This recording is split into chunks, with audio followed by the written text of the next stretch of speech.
Welcome back to Fox Recaps. Today I'm going to explain the movie called Liverleaf, released in the year 2018.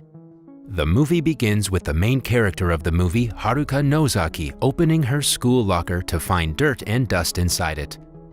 She is then approached by a handsome and smart classmate, Mitsuru Aiba, who asks her if she is waiting for someone. Nozaki replies yes, and Aiba greets her goodbye.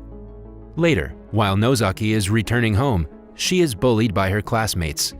They have stolen her shoes away from the locker and throw them in a pit full of mud, teasing her. Nozaki gets down inside the pit but trips on the mud to get all dirty. She just picks up her shoes and the girls begin throwing her belongings from the bag all over the place. Tachibana mentions that they are doing it because she played with the feelings of another girl, Taiko, but Taiko denies it and says that it has nothing to do with Aiba. Nozaki silently gathers her belongings and walks back home. When Nozaki reaches home, her sister Shuko starts crying seeing her in this miserable condition. Her father and mother also join them in a family hug. The next day, Nozaki's father goes to her school to complain about the bullying going around. He tells everything to Miss Minami, but she seems to be ignoring the complaint. She rather suggests she should not come to school until her graduation is completed. Later, Nozaki returns to her classroom where she finds the three ladies scratching on her desk. They also throw sawdust at her face. On the other hand, Nozaki's father is kicked by Nozaki's classmate Kuga while he is returning from the meeting with Minami, which makes him fall down the stairs. In the classroom, while Miss Minami is teaching, we can see blood dripping on Nozaki's desk from a dead crow placed in front of her. Kuga tries to call Minami to inform her about the crow, but she again seems to ignore the call. Aiba and Kuga get into the chat and stand in front of each other. Meanwhile, Taiko writes something on the paper and passes it to in front, which ends up hitting Miss Minami. Minami then panics and moves out only to puke, which gives the students a chance to make fun of her behavior. In the evening, when Nozaki reaches home, she is surprised to see her dad injured. Her dad mentions that she should not go to school if she is feeling scared or bullied. He also says that they shifted here because of his job and it's his responsibility to protect them.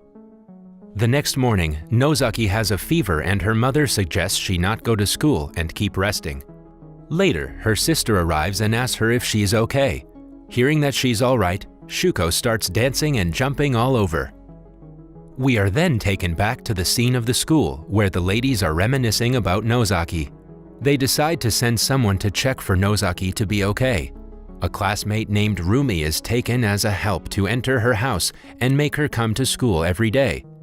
She is also threatened that if she is unable to do so, she will be the next target. Rumi then visits her home and finds her sleeping on the bed. She sits down on the floor and asks Nozaki if she is all okay. When Nozaki tells her that she won't be coming to school before graduation, Rumi bursts out saying that if she doesn't come to the school, they will target and torture her.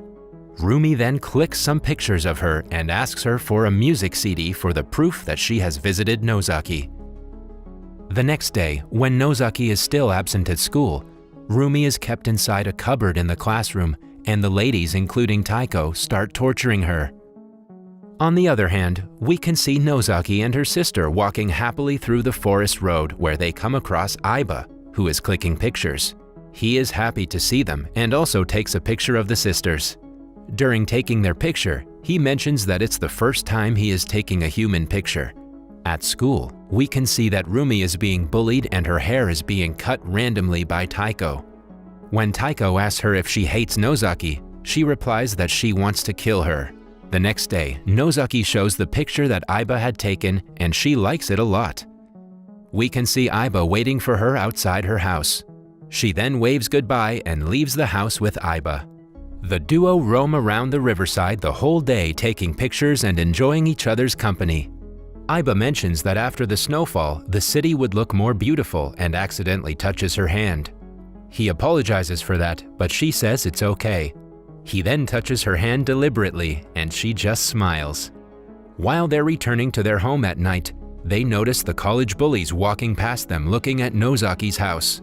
Nozaki then notices from afar that her house is on fire. She then rushes to her house where a crowd had gathered. She tries to enter inside the burning house, but Aiba and the crowd stop her. She cries in fear and loss. Then Aiba enters the house and takes out the body of her little sister, which is severely burnt but is breathing. She is then taken to the hospital in an ambulance immediately. Her father and mother seem to have died inside the house. We are then cut to the scene at the hospital where Nozaki's grandfather visits her. She is waiting outside the ICU where her sister is kept. She is now living with her grandfather at his house. At school, the group of bullies are afraid by thinking that if anyone finds out that the fire is caused by them, they will be screwed. The two ladies are especially more afraid as they cannot believe that they have burned people alive. However, some of them seem to have no regret that they have burnt down a family. In the next scene, when Taiko is at home, her father mentions that she will be doing whatever he says and he will decide her future. Taiko mentions that she wants to be a beautician, but he ignores her. He leaves the home without informing when he will return back. The next day, everyone is surprised to see Nozaki coming to school. She is informed by Aiba that she should not force herself to come to school. Inside the classroom, when she asks the two girls about something, both of them rush outside. Tachibana, the two girls, and Nozaki are walking to the same pit where she used to be bullied before. The two girls try to stop Tachibana, but she stabs Nozaki with a pin and makes her fall into the pit. She also mentions that they had set the fire in her house. When Tachibana tries to attack Nozaki with a knife, she is attacked by a nail. Nozaki then beats Tachibana to death. The other two girls try to escape and apologize to Nozaki, but she does not spare them and eventually kills them. Before dying, one of them mentions that all of the fire plan was of Kugo. Next day at school, when three of the girls are absent, Kugo and the other two start to worry. Further, noticing the police officers outside the school, they panic and Kugo mentions returning home as it is very cold. On the way back, he meets Nozaki and tries to bully her again. When he pushes her, he is stabbed by Nozaki. He runs to save his life but falls down the slopes and is severely injured. Nozaki then leaves him alone to die in the cold. The next day, because of the heavy snowfall, Grandpa tells Nozaki that the school will remain closed and she can rest all day. Meanwhile, Aiba comes to visit Nozaki. Grandpa mentions that he's going to take Nozaki and her sister Shuko back to Tokyo after her graduation. He also asks Aiba to take care of her and to protect her. At Rumi's house, she gets a call from the two boys who informs her that the three girls, including Kuga, are missing. He also adds that Nozaki has killed all of them and is coming after her. He threatens her to make a move before she kills her and says that they are going to finish her tomorrow. Next morning, Nozaki is out on her own through the woods. When she stops by to admire the liverleaf flower, she is attacked by the two guys. They underestimate Nozaki and decide to split up to hunt her. Ikegawa finds her and makes her fall onto the ground. He mentions that he likes her a lot and tries to kiss her, but she denies. Then he tries to force her to kiss, but suddenly is attacked by pliers by Nozaki. Another boy from a distance tries to aim at Nozaki with an arrow, but shoots right through Ikegawa's head and kills him. When he tries to attack Nozaki, she stabs him and kills him too. In the next scene, we can see the parents of the three girls at the school trying to complain about the missing girls. The next day, Aiba comes to visit Nozaki and the two go out for a walk. They reach the same place from where Aiba mentioned that the city would look good with snow covering it.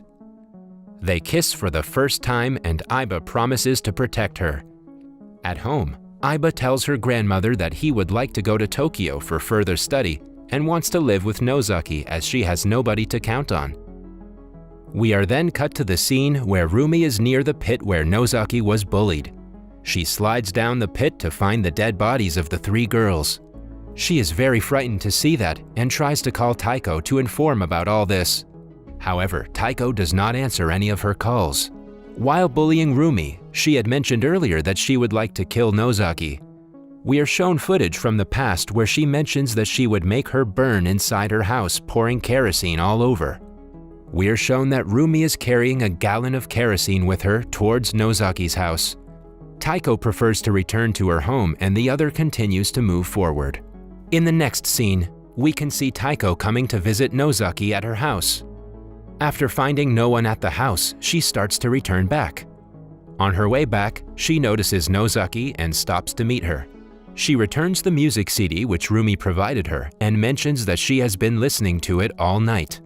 When the footage of their earlier friendship is shown, it turns out that they were best friends earlier, and when Nozaki started being closer to Aiba, their friendship was affected. When Taiko is about to return home, she apologizes to Nozaki for whatever she has done to her. On her way home, Taiko is attacked by Rumi with a knife. Rumi succeeds in injuring her legs and is happy to see Taiko scream. She then approaches to kill her, but is kicked by Taiko. Taiko manages to make a cut on her face, but still Rumi stabs her on her chest and runs away from there. In the next scene, Aiba calls Nozaki to inform her that he will join her in Tokyo, and both of them can live together. Nozaki replies that she won't be going to Tokyo and would rather stay there.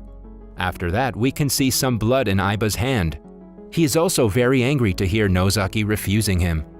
He slams the telephone and goes to his grandmother, who is severely injured by him. It turns out that Aiba attacked his grandmother to be with Nozaki. It is also revealed that he has killed his father and mother too. We can deduce that Aiba is also the one who has been bullied in his childhood by his father. Later, he leaves his grandmother on the floor to die. At Rumi's home, she is afraid, and when her mother asks her about what has happened, she just stabs at the door and requests her not to be so nice to her.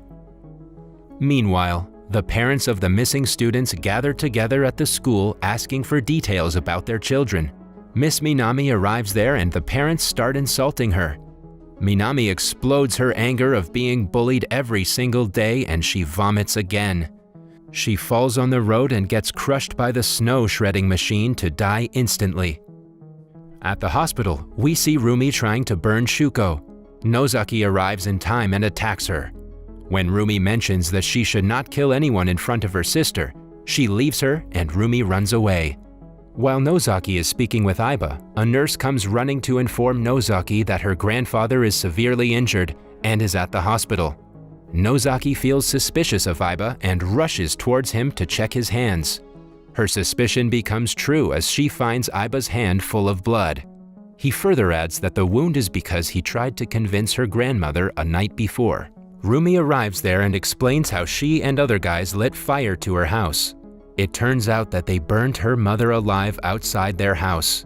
Rumi mentions that she loved the smell of the fire. When Nozaki's father arrived for help, another guy shot him on the leg.